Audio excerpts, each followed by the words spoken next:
Michel Barnier doit donc donner dans les prochains jours, Éric Zemmour, la composition de son gouvernement. Le casting final du Premier ministre est donc un homme soutenu par la Macronie et toléré par le RN. Est-ce que ça veut dire que l'union des droites s'est faite sans vous? Oula, vous faites un raccourci bien en accéléré. Vous savez, on parlera de tout ça et je vous dirais qu'en fait, tout cela, c'est le grand retour de la 4e République. On est loin de l'union des droites. Si vous me laissez un peu de temps, je vous expliquerai volontiers ce que j'en pense.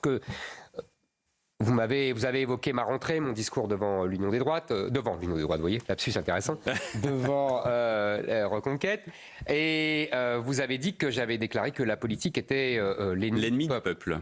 En fait, qu'est-ce que j'ai voulu dire par là? J'ai passé mon été, comme vous tous, à admirer les champions des Jeux Olympiques, à admirer les victoires françaises, et surtout à observer l'état joyeux de la population, l'état joyeux de la France.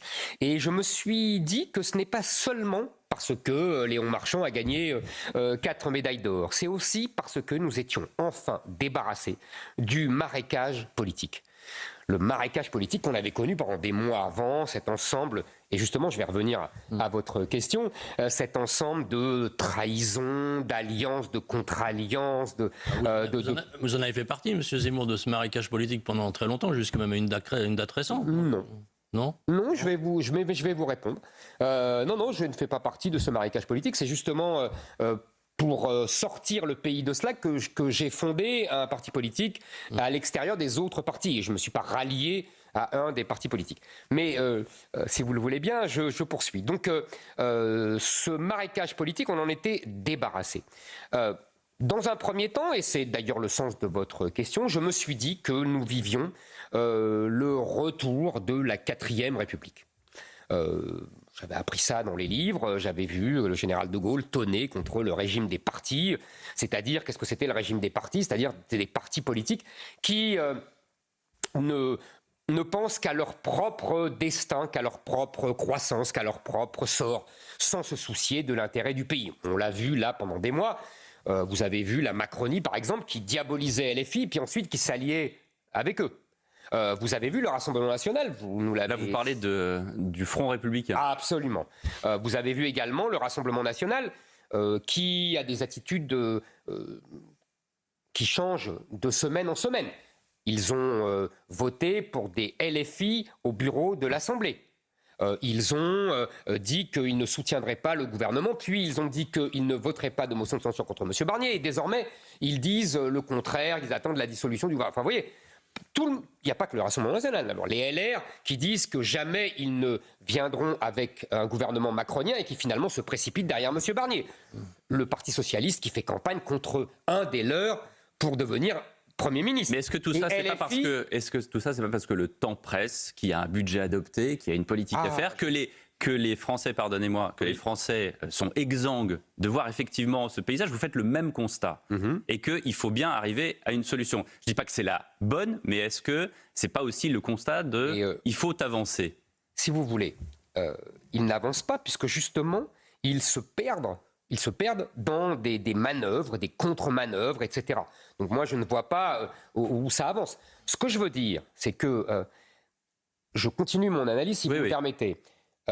Je me suis rendu compte qu'on allait au-delà, en vérité, du retour de la 4e République. Ce n'était pas simplement un back to the future.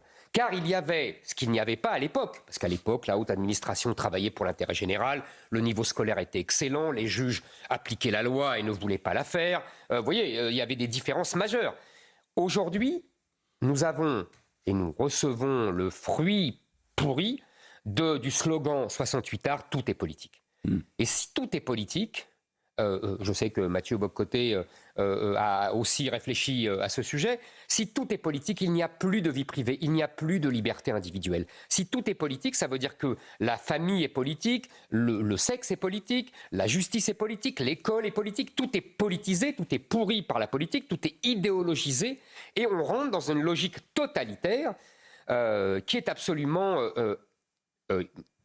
destructrice. Mais est-ce que... On a du mal à vous entendre dire que tout est pourri avec la politique. Vous avez fait de la politique pendant très longtemps. Et est-ce que vous diriez ça aujourd'hui si vous aviez fait plus que 0,6 ou 0,7% aux législatives? Je vous assure que ça n'a rien à voir. Vous savez, j'ai écrit, il y a 10 ans, je n'étais pas candidat à quoi que ce soit. Dans le suicide français, j'ai déjà écrit ce que je viens de vous dire. Vous confondez, cher monsieur, mais c'est logique, parce que tout est... Parce que tout est politique. Non, tout est... Les mots ne veulent plus rien dire. Vous confondez la politique avec le pouvoir, avec ce que les anciens appelaient le politique, et qui est la capacité à prendre des décisions, même impopulaires, pour la survie du groupe. Ce qu'il faisait dire à Napoléon, la politique, c'est le destin. Mais ça, justement, ça a disparu au fur et à mesure que la politique se répandait partout et entraînait une logique totalitaire. C'est Magouille et compagnie aujourd'hui. Et Magouille et compagnie, et pas seulement, si je peux me permettre, c'est ça que j'ai essayé d'expliquer, et idéologie à tous les étages, partout. Mais est-ce qu'il n'y a pas, de ce point de vue, une certaine confusion là, dans votre entretien d'entrée dans Causeur?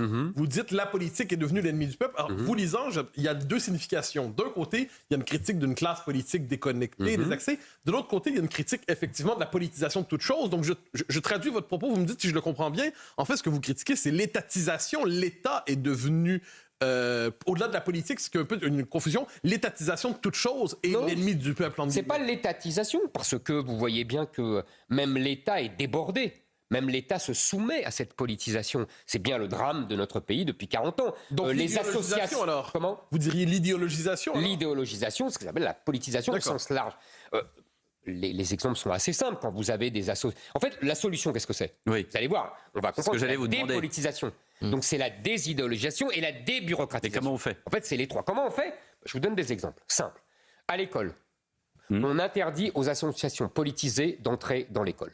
On supprime... Qu'est-ce que vous appelez une association politisée? SOS Méditerranée, SOS Racisme, les associations de défense LGBT, tous ces gens qui font de la politique et qui n'ont rien à voir dans l'école.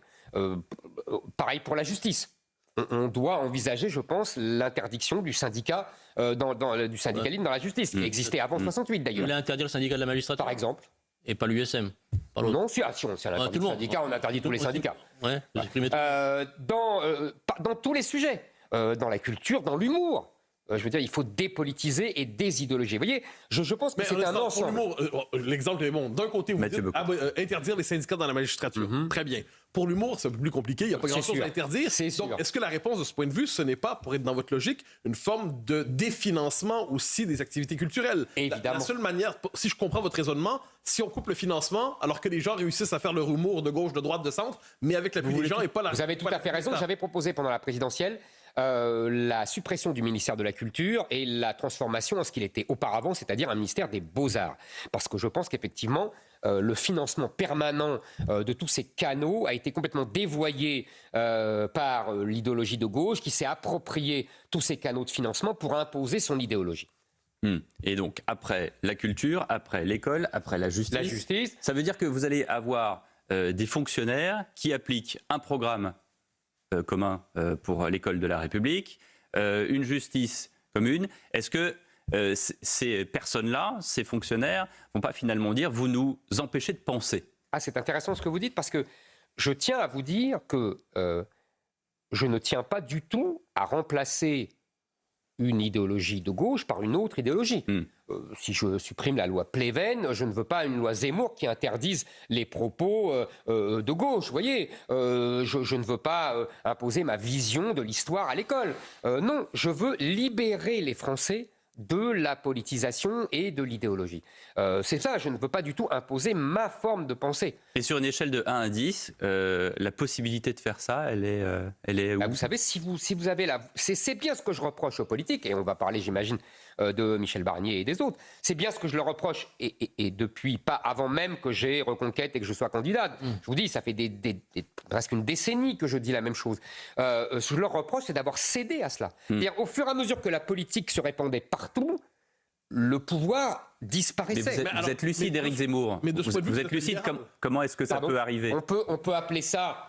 Je vois ce que vous voulez dire. On peut appeler ça du libéralisme. Le libéralisme comme instrument de dépolitisation. Exactement. On peut appeler ça comme ça. Donc Éric Zemmour est le candidat aujourd'hui le plus libéral dans la vie politique française. Ah, sur ce plan-là, oui. Pas surtout. Non, je pose la question. Oui. Non, mais vu comme ça, vous savez bien que Aujourd'hui, le mot libéralisme, ça a 10 000 Non, sens. libéralisme au sens Mais d'anti-étatisme. au sens d'anti-étatisme, d'anti-politisation, oui, vous avez raison. Au sens, par exemple, d'anti-fiscalisation, c'est aussi pareil. C'est la politique et l'idéologie qui ont fait de la France le pays le plus imposé de tous les pays riches et qui fait qu'aujourd'hui, quand vous avez un certain revenu, avec la surtaxe, vous avez une imposition de l'impôt sur le revenu à 49%. Alors, c'est quasiment confiscatoire. On va continuer sur ces sujets. Éric Zemmour, juste après une première pause dans le grand rendez-vous Europe 1 CNews, les échos, à tout de suite. Zemmour, le président de Reconquête, est notre invité en ce grand rendez-vous Europe 1 CNews, les échos du dimanche. Vous n'avez pas répondu à ma question. Est-ce que Michel Barnier, qui est donc un homme soutenu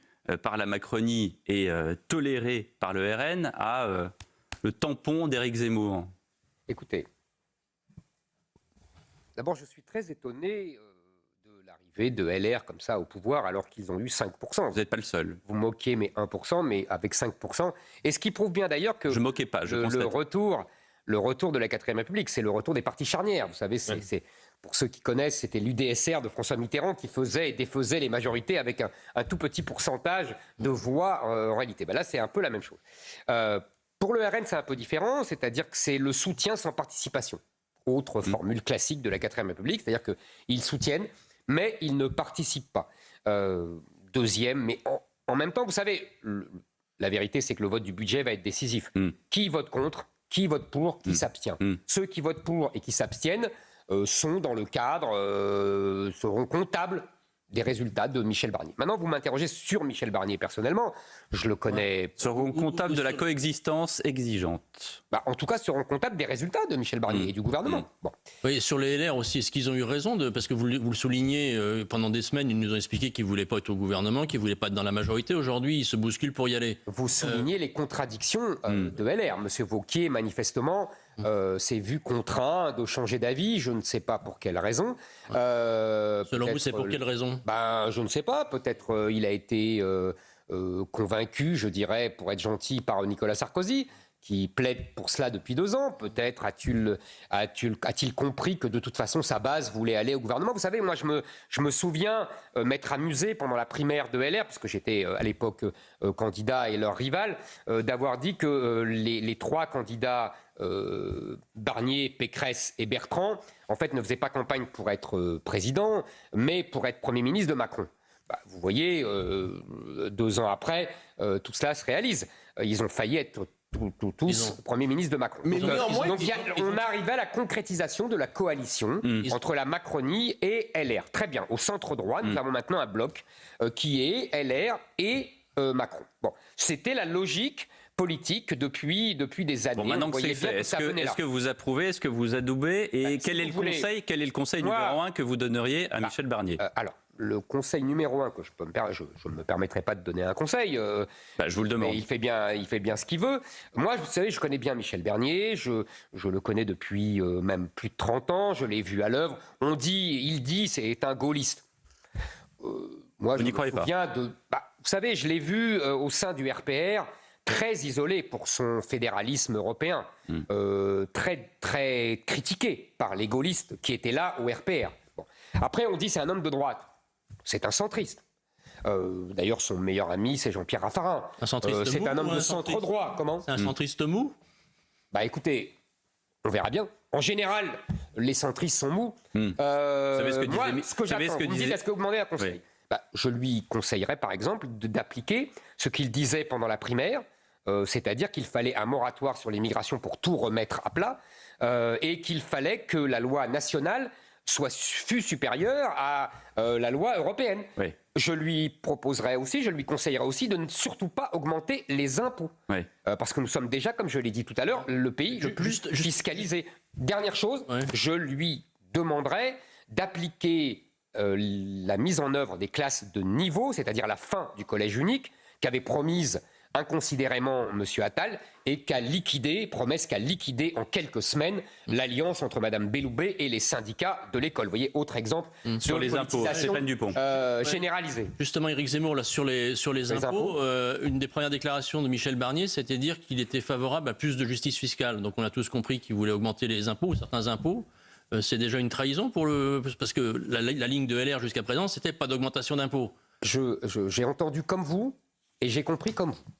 Et ça m'a inquiété comme vous. Moi, je pense aujourd'hui qu'il ne faut pas augmenter d'impôts, il faut augmenter aucun impôt, il faut continuer à les baisser.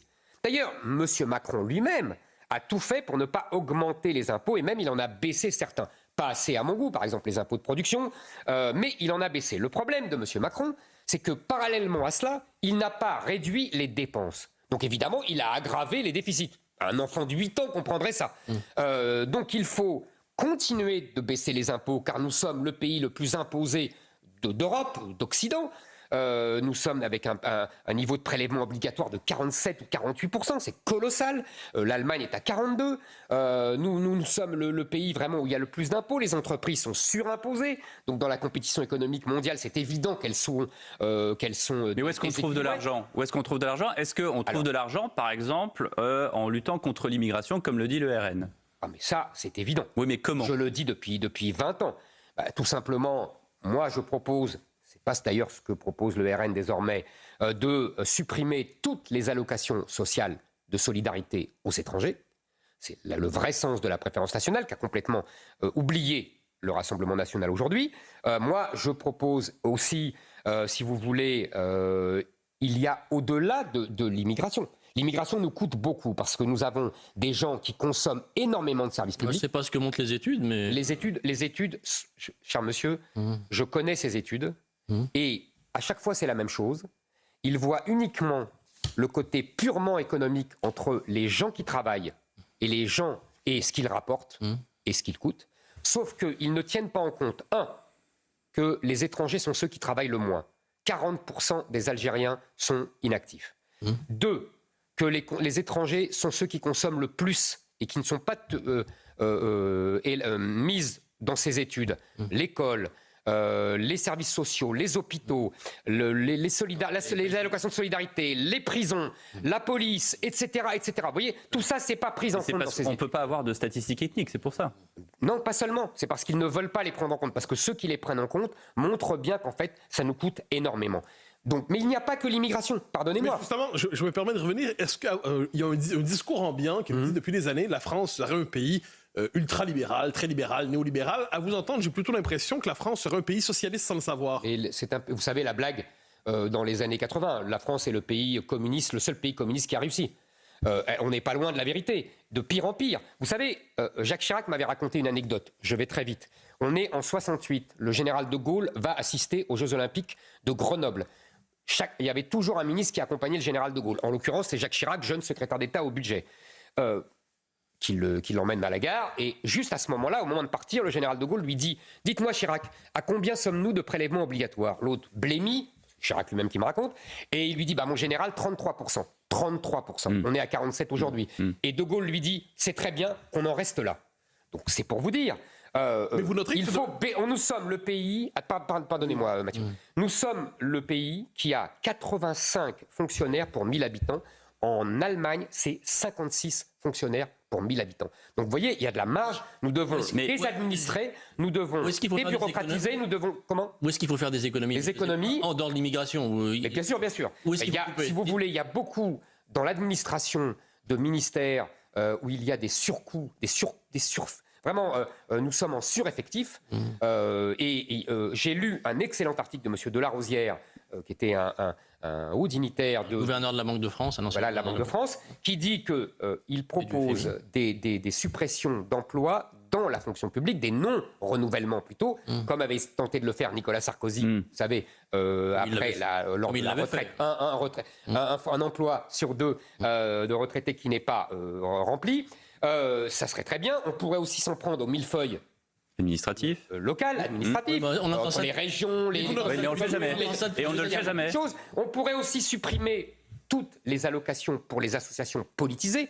11 milliards d'euros, j'avais fait le calcul pendant la campagne présidentielle. Donc vous voyez, il y a beaucoup de choses, il y a beaucoup d'économies. Mais vous noterez, cela dit, la France est effectivement plus avancée dans ce processus de bureaucratisation, mais toutes les sociétés occidentales sont frappées par ça. L'Allemagne, les États-Unis le sont aussi, le Canada, la Grande-Bretagne. Donc est-ce qu'il n'y a pas quelque chose là-dedans, une espèce de processus presque plus fort que tout qui pousse nos sociétés à toujours s'étatiser davantage, se bureaucratiser davantage, se fiscaliser davantage. Vous vous souvenez, cher Mathieu Bock-Côté, puisque vous êtes un spécialiste de Raymond Aron, que quand j'étais jeune, Raymond Aron disait que les sociétés capitalistes et communistes se rapprochaient par la bureaucratisation. C'est évident qu'il y a un phénomène comme ça historique. Il n'empêche que les Allemands sont à 42% de prélèvements obligatoires et je crois que les Américains sont à 35 ou 36%. Ils sont avancés sur le même chemin, mais ils sont sur le même chemin. Oui, mais on peut rebrousser chemin. Je pense que nous devons rebrousser chemin dans cette bureaucratisation, dans cette fiscalisation, dans cette surétatisation. Diriez-vous que la France a besoin de son moment thatchérien? En tout cas, je pense, pas de la même façon, mais incontestablement, je pense que la France, oui, a besoin d'un moment qui soit de libération, de libération et de réduction de la place de l'État, de la fonction publique, du social. Vous savez que nous dépensons 840 milliards d'euros pour les dépenses sociales. C'est le record du monde. Une nouvelle pause dans le grand rendez-vous Europe 1 CNews Les Échos. On revient dans un instant avec Éric Zemmour. Éric Zemmour, le président de Reconquête, est l'invité du grand rendez-vous Europe 1 CNews avec les Échos ce dimanche. Un sondage CSA pour CNews Europe 1 et le JDD montre, Éric Zemmour, que 77% des Français sont favorables au rétablissement des contrôles aux frontières, ce que justement l'Allemagne a mis en place. Écoutez, c'est le bon sens. Évidemment qu'il faut rétablir les contrôles aux frontières, qu'il faut rétablir les frontières, qu'il faut arrêter avec cette chimère. Justement, on en revient à ma politisation là aussi, avec une idéologie sans frontiériste qui nie toute réalité des pays, de l'immigration et des conséquences de cette immigration. Donc c'est une évidence. Maintenant, vous me dites l'Allemagne. C'est très important la décision de l'Allemagne, je vais vous dire pourquoi. Non pas que l'Allemagne soit la première à avoir rétabli des contrôles aux frontières. Dans le cadre de Schengen, c'est prévu pour 6 mois. On connaît tout ça. Voilà. La France l'a fait régulièrement depuis 2015 à la frontière italienne. C'est pas ça l'important, selon moi. L'important pour moi, c'est deux choses. La première, c'est que l'Allemagne est l'Allemagne. Derrière cette tautologie, je veux dire par là que c'est le pays le plus puissant d'Europe, et deux, c'est le pays qui obstinément bloquait toute volonté des nombreux pays d'Europe qui veulent en finir avec ce système immigrationniste porté par la Commission depuis 30 ans. Et troisièmement, et je crois que c'est le plus important, je ne sais pas si vous avez fait attention à l'argumentation des Allemands pour justifier leur contrôle aux frontières. Ils disent « Nous ferons ces contrôles aux frontières, nous rétablirons ces contrôles aux frontières tant que l'Europe n'aura pas la maîtrise de ses frontières extérieures. » Cette phrase est importante, je vais vous dire pourquoi. Il y a quelque temps, 1 ou 2 ans, pas plus, la Cour de justice de l'Union européenne a condamné la France parce qu'elle repoussait les migrants à la frontière. Donc ça veut dire que l'Europe ne contrôlera jamais ses frontières extérieures. Tant que cette jurisprudence s'appliquera et tant que les institutions européennes feront tout pour qu'il y ait de plus en plus d'immigrés. Donc ça veut dire que l'Allemagne a rétabli les frontières, simplement ses frontières nationales, sans sortir. Ouais, de manière temporaire. Hein, oui, mais c'est un temporaire qui va durer, je vous parie. Oui. Justement, puisque c'est un temporaire qui va durer, puisque l'Europe ne contrôlera jamais ses frontières extérieures. Vous comprenez ce que je vous dis? Donc c'est un temporaire qui va durer. Ça veut dire que Schengen, en vérité, est mort. Et ça veut dire que l'Allemagne peut faire tout ça sans sortir de l'Union européenne, évidemment, contrairement à ce qu'on me disait pendant la présidentielle et qu'on dit tout le temps dès qu'on parle de contrôle aux frontières. Vous êtes pour la suppression de Schengen, on a compris. Non, alors je vais vous dire, on peut très bien garder le Schengen d'origine. C'est-à-dire, au départ, en 85, c'était 5 pays. Oui. Et ça ne concernait, vous savez, l'Allemagne, la France et le Benelux. Oui. Et ça ne concernait, surtout c'est le plus important, ça ne concernait que les citoyens européens. Ça ne concernait pas les étrangers. Là, aujourd'hui, un Algérien qui vient, la France lui refuse son visa. Très bien. Il demande à l'Espagne lui l'accepte. Il passe les Pyrénées, il n'y a plus de Pyrénées, c'est Louis XIV cet homme. Et il passe en France. Donc, c'est ça que je veux supprimer avant tout. Ce qu'on appelle les visas Schengen. Mais oui, et l'idée de la double frontière. Je sais bien, mais moi ça me va ce que fait l'Allemagne. Ça veut dire rétablir les Français. L'Alsacien qui va vouloir aller, qui travaille tous les jours en Allemagne, il va être obligé de passer 3 jours à la frontière pour aller travailler. Vous avez raison. D'abord, ils vont sûrement prévoir des procédures pour les gens qui vont travailler même pas de la circulation des marchandises. Et en plus, je vais vous dire quelque chose. Par rapport à notre jeunesse, moi j'ai un souvenir évidemment enjolivé par la nostalgie des embouteillages à la frontière espagnole quand on partait en vacances. Mais vous savez très bien que la technologie permet aujourd'hui de s'affranchir de ce genre de contraintes, puisque... vous avez vu comment vous passez au péage des autoroutes, voyons. Ça, c'est pas trop solide. Mais ça va être exactement la même chose. Vous allez avoir des systèmes électroniques et on va passer comme ça entre citoyens européens. La technologie permet évidemment de faire tout ça. Et puis, tous les pays ont des frontières. Quand vous allez aux États-Unis, quand vous allez en Algérie, quand vous allez au Brésil, vous avez des frontières. Vous noterez... Et en France, l'a eu pendant 1000 ans. Mathieu Bocoté. Il y a presque deux mouvements qui s'affrontent en Europe aujourd'hui. Par exemple, la Suède cherche aujourd'hui à remettre de l'avant les politiques de retour pour donc augmenter les fonds donnés aux immigrés pour qu'ils retournent ceux qui le souhaitent dans leur pays d'origine. Vous avez vu les Pays-Bas qui aujourd'hui nous disent nous allons sortir de la législation européenne pour l'essentiel, retourner au droit national.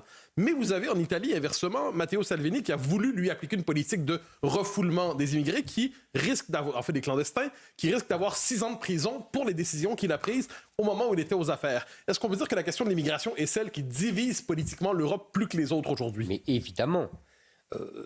Si vous voulez, aujourd'hui, l'Europe, au sein de l'Europe, il y a un affrontement entre ceux qui veulent défendre les peuples européens, qui veulent défendre le droit à l'existence des peuples européens, à la pérennité historique et culturelle des peuples européens, qui sinon seront ensevelis par une autre civilisation arabo-musulmane et une population africaine. Et il y a ceux qui veulent continuer, pour des raisons diverses, soit idéologiques, on en revient à ma politisation, la haine de l'homme blanc occidental, soit des raisons économiques, parce qu'ils pensent qu'il faut de la main-d'œuvre, etc., etc., mais en tout cas, qui sont dans le camp de ceux qui veulent continuer comme avant. L'affrontement est terrible.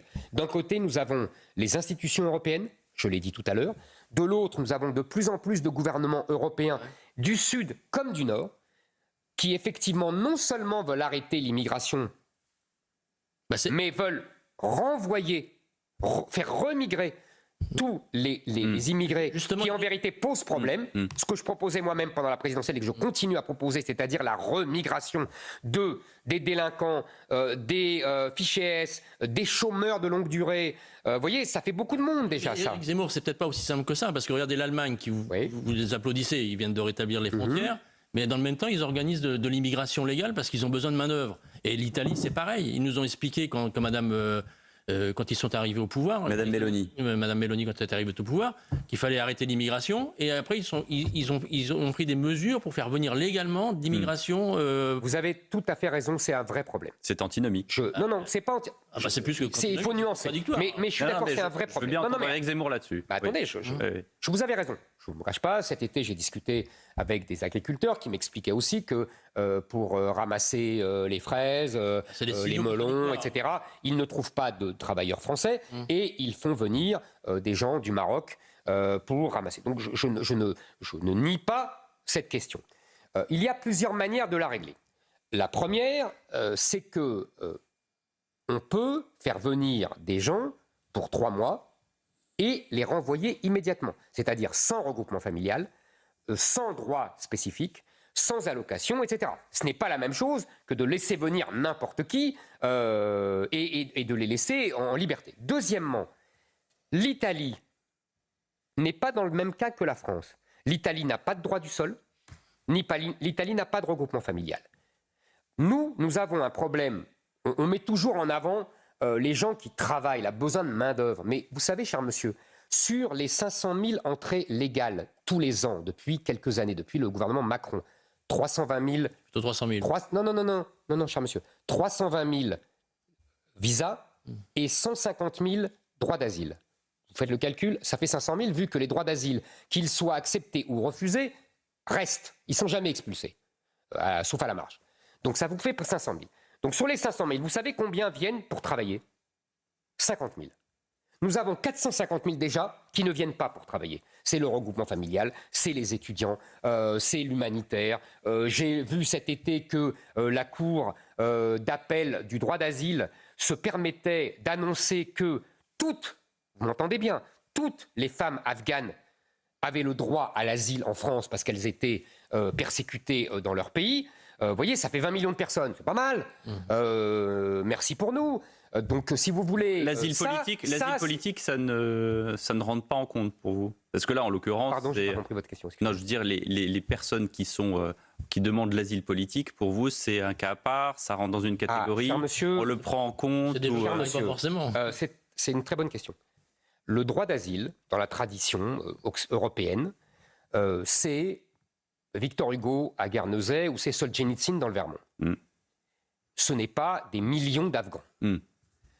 Ces gens-là sont persécutés par leur propre culture, en vérité, pas par leur gouvernement. On n'est pas dans une logique du régime communiste qui persécutait Solzhenitsyn ou Kundera. En vérité, ce sont des gens qui sont dans une culture musulmane.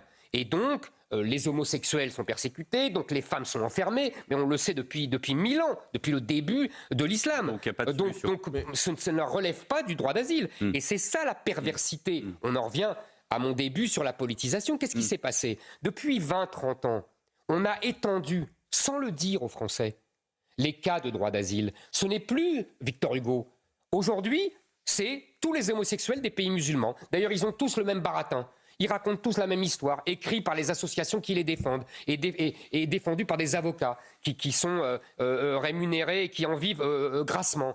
Vous voyez, si vous voulez, ils racontent tous la même histoire. Ah, j'étais un homosexuel et j'étais malheureux. Ah, j'étais une femme battue. Ah, mon cousin était ceci. Donc, si vous voulez, il faut arrêter avec ça. Il faut arrêter avec ça. Permettez-moi de vous ramener sur la dimension économique un instant, parce qu'il y a le discours du patronat qu'on entend qui dit « nous avons besoin de cette main-d'œuvre ». Est-ce qu'on ne pourrait pas dire qu'inversement, l'immigration massive est une forme de subvention déguisée au patronat pour retarder la modernisation d'entreprises, les gains de productivité, et ça fait vivre quelquefois des secteurs d'activité qui ne pourraient fonctionner qu'avec une main-d'œuvre à bas salaire? Cher Mathieu. En 30 secondes. En 30 secondes, alors c'est très simple. CGT, ça, Mathieu. Vous n'avez pas tort, mais raison gardée. Et je vous ai dit, ça ne concerne que 50 000 entrées légales. Il faut réduire ces entrées légales, mais ce n'est pas ça le gros de l'immigration légale. Donc il faut arrêter avec ça. Les Japonais s'en sortent très bien sans immigration, avec une petite immigration coréenne. Il faut miser sur la modernisation. Il faut miser sur la modernisation, il faut miser... Bah, c'est pas vrai. L'économie japonaise est en plein déclin, ils n'ont pas de main-d'œuvre, ils n'arrivent plus à recruter. Moi, j'aimerais bien être en déclin comme le Japon.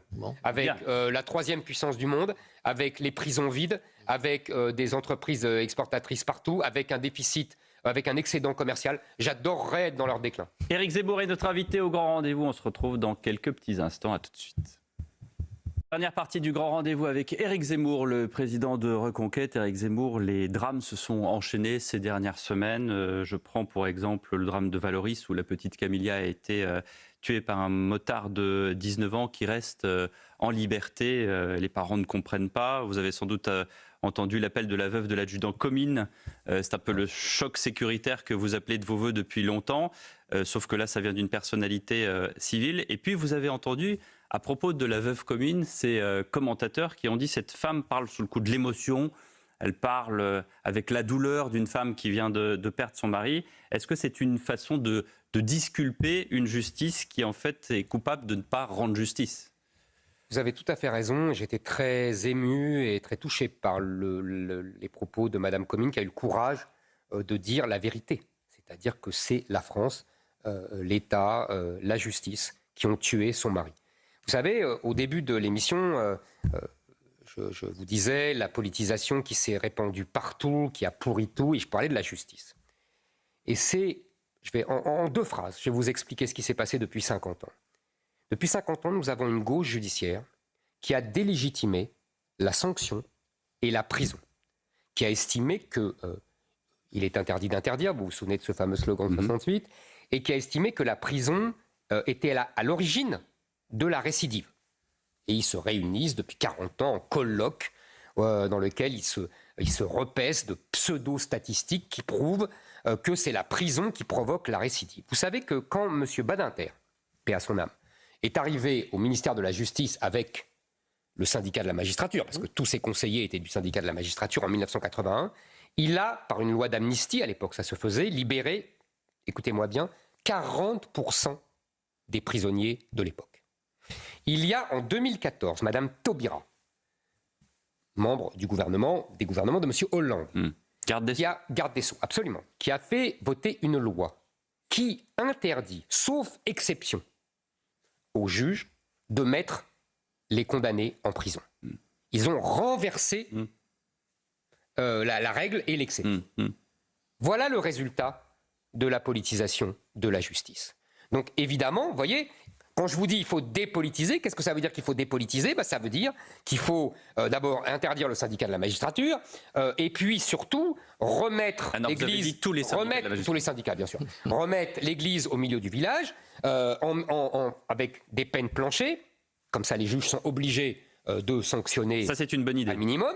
Et deuxièmement, supprimer les réductions de peine. Parce que vous savez qu'aujourd'hui, le prisonnier, quand il va en prison, ne fait pas le tiers de la peine qu'il a de la peine qu'il a reçue, qui est elle-même, en général, même pas la moitié de la peine qu'il encourait par son délit. Éric Zemmour, est-ce que vous faites confiance au nouveau gouvernement que va former M. Barnier, avec probablement des personnalités de droite, peut-être à la justice ou à l'intérieur, pour changer ce genre de choses? Écoute, je vais vous dire la vérité, j'ai été trop déçu.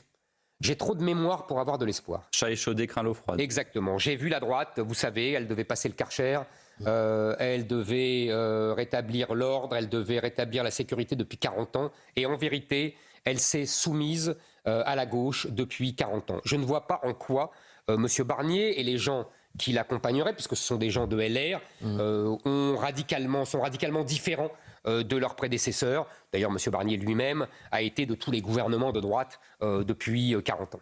Donc leurs déclarations, leurs promesses... Mais ils nous faisaient déjà les promesses. Vous savez, j'ai connu les campagnes présidentielles, j'ai suivi les campagnes présidentielles en tant que journaliste depuis 1988. Donc j'en ai entendu des promesses de la droite. Vous avez vu le résultat, vous ? Mathieu Bocoté. Il y a la droite, il y a la gauche aussi. Et on a vu, il y a la fête de l'UMA hier.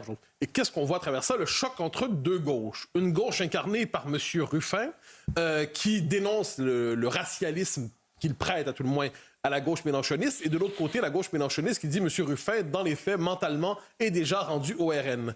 Est-ce que cette querelle à gauche a une portée dans le jeu politique plus largement aujourd'hui? Parce que vous nous avez dit souvent que votre grand adversaire, c'est Jean-Luc Mélenchon, c'est cette gauche. Est-ce que cette querelle a un effet sur le portrait plus large?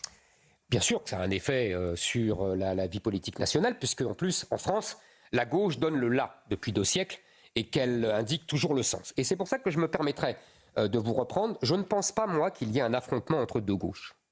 L'histoire de la gauche, vous savez, c'est toujours qu'elle élimine ceux qui ne suivent pas son mouvement. La gauche, disait Kundera, c'est une marche. Elle marche. Et puis si vous ne marchez plus avec eux, vous pouvez avoir été à gauche, vous n'êtes plus à gauche. J'appelle ça, moi, le syndrome Danton. C'est-à-dire Danton, qui, vous savez, le 10 août 1792, c'est lui qui organise l'émeute contre la monarchie, qui va abattre la monarchie. Et 2 ans plus tard, seulement 2 ans, il est guillotiné par Robespierre. Cet homme n'était plus de gauche, c'était Ruffin. Vous voyez, voilà, c'est ça la gauche. Donc aujourd'hui, la gauche, deuxième élément, la gauche invente toujours le peuple qui va avec son mouvement. Sous la Révolution, on parlait, c'était le tiers-état, c'est-à-dire les bourgeois et les paysans. Au XIXe siècle, ils trouvent un nouveau peuple, c'est la classe ouvrière. Et aujourd'hui, c'est le peuple islamo-gauchiste. La base arabo-musulmane et... Ça fait pas 30% des voix, quand même. Attendez. Et les jeunes étudiants complètement endoctrinés, comme à Sciences Po et dans toutes les universités. Pareil. Ça fait de plus en plus de monde, cher ami. Je vais vous dire pourquoi. Ça fait pas 30%. Ça fait 15% au minimum. Et ça permet à M. Mélenchon d'être en tête des candidats de la gauche et donc de bénéficier ensuite du vote utile. Tout le calcul de Jean-Luc Mélenchon est là. Et c'est ce qui a failli se passer déjà en 2022 et ce qui se repassera en 2027 beaucoup plus efficacement. Et c'est pour ça d'ailleurs, M. Bompard l'avoue, il joue tout sur le peuple arabo-musulman qui a remplacé dans leur tête la classe ouvrière. Donc M. Ruffin, qui refuse cette évolution, c'est comme M. Valls, il va connaître le sort de M. Valls. C'est-à-dire qu'il ne sera plus de gauche, il va être insulté par la gauche, ça a déjà commencé, il va être traité de droite, voire d'extrême droite, c'est fini, il est expulsé, M. Ruffin. Et le problème, c'est qu'il n'a plus d'espace. Et on voit, c'est pour ça que je ne crois absolument pas aux rêves, j'allais dire aux mythes de messieurs Glucksmann, Hollande et compagnie, tout ça, de réinventer. C'est fini, le SPD à la française, c'est fini? Alors je vais vous dire pourquoi c'est fini. C'est très simple. Vous savez, la politique, il y a des choses simples. Qu'est-ce que c'est que la social-démocratie dans l'histoire? C'est deux choses. La première, c'est la classe ouvrière. Vous êtes d'accord avec moi? Ouais. Hein, bon. La deuxième, c'est la révolution communiste qui fait tellement peur aux patrons que les sociodémocrates viennent dire aux patrons, bon, vous donnez un peu quand même, vous partagez davantage avec les ouvriers, et puis on ne vous fait pas la révolution communiste, on ne vous tue pas, on vous exproprie pas, etc. Ces deux conditions-là n'existent plus. Mais pourquoi il n'y a ça plus marche de en Allemagne? communistes. Pourquoi ça marche en Allemagne? Mais en Allemagne, ça ne marche pas, mon cher. Mais Olaf Scholz, c'est pas SPD. Mais vous savez, Olaf Scholz, il va être obligé de faire de plus en plus une politique de droite. La social-démocratie allemande, en plus, pardonnez-moi, mais en Allemagne, il y a encore des ouvriers. Alors qu'en France, il n'y en a plus. Il n'y a plus d'industrie, donc il n'y a plus d'ouvriers. En Allemagne, il subsiste quand même une classe ouvrière parce qu'il subsiste une industrie. Disons qu'il y a plus d'industrie en Mais Allemagne. de toute façon, ça ne change rien à mon diagnostic global. Je pense que la social-démocratie est condamnée partout où elle est. Vous continuez de croire qu'en 2027, il y aura à gauche Jean-Luc Mélenchon qui sera le candidat de ce bloc que vous appelez islamo-gauchiste? Je continue à le croire, évidemment, puisqu'il sera en tête. Il n'aura pas 30%. Je vous dis, en mars 2027, 3 semaines, 1 mois avant le premier tour, les gens de gauche regarderont les sondages, comme ils ont fait en 2022. Ils verront que Jean-Luc Mélenchon est à 14-15, que les autres sont à 8-6. Et donc, tous les gens qui voulaient voter pour Hollande ou pour Roussel ou que sais-je encore, se reporteront sur Jean-Luc Mélenchon, qui finira à 25 et à droite, il y aura quoi? qui sera au premier tour. Et à droite, ça sera exactement la même chose. Enfin, à droite. Il y a 3 blocs maintenant. Oui. Il y a le bloc central. Le bloc central, macronien, d'où sortiront soit Attal, soit Édouard Philippe, soit Laurent Wauquiez. Tous ces gens-là sont dans le même bloc. Et ces gens-là, ça sera la même histoire, c'est-à-dire qu'ils se présenteront, je ne sais pas qui se présentera, mais les sondages décideront. Et au dernier moment, il y aura le vote utile qui choisira celui le mieux placé. Je sais bien, je l'ai connu en 2022 à mon détriment. Et vous-même, vous serez où en 2027? Moi, je serai dans le bloc national, le bloc patriotique, la droite. Il y aura Marine Le Pen et il y aura moi. Donc vous serez candidat à la présidentielle en 2027? On verra bien. Mais en tout cas, si je suis candidat, c'est comme ça que ça se passera. Pourquoi vous réussiriez mieux en 2027 qu'en 2022? Pourquoi je réussirais mieux? D'abord parce que... Marine Le Pen, pourquoi vous seriez le vote utile à l'extrême droite ou à la droite? Je ne prétends pas que je serai le vote utile. Pas du tout. Je prétends 2 choses. D'abord, Vladimir Poutine n'attaquera pas l'Ukraine 2 fois. Donc déjà... Donc c'est la faute quand même ça. Non, c'est ça qui a fait basculer... C'est pas la faute A. C'est ça qui a fait basculer la présidentielle. Mais nous n'allons pas pleurer sur le lait renversé et revenir en arrière. Après, je pense que l'élection présidentielle, je ne vous donne pas un scoop, l'élection présidentielle est le cœur de la vie politique en France, que c'est à ce moment-là, et à ce moment-là seulement, que les Français écoutent ce que les candidats ont à dire. Et donc, moi, je leur dirai, et à tous les électeurs, et en particulier aux électeurs du Rassemblement national, voilà ce que je dis moi, voilà ce que dit et ce que veut faire ou ne pas faire Marine Le Pen. Vous avez à choisir. Est-ce que vous êtes d'accord avec moi? Est-ce que vous êtes d'accord avec Marine Le Pen? Est-ce que vous êtes d'accord avec Laurent Wauquiez? Est-ce que vous êtes d'accord avec Attal? Est-ce que vous êtes d'accord avec Mélenchon? C'est ça la présidentielle. Au moins les gens écoutent. Ce qu'ils ne font guère dans l'entre-deux campagnes présidentielles. Merci beaucoup Éric Zemmour d'avoir été notre invité. Bonne journée, bon dimanche à tous sur nos 2 antennes.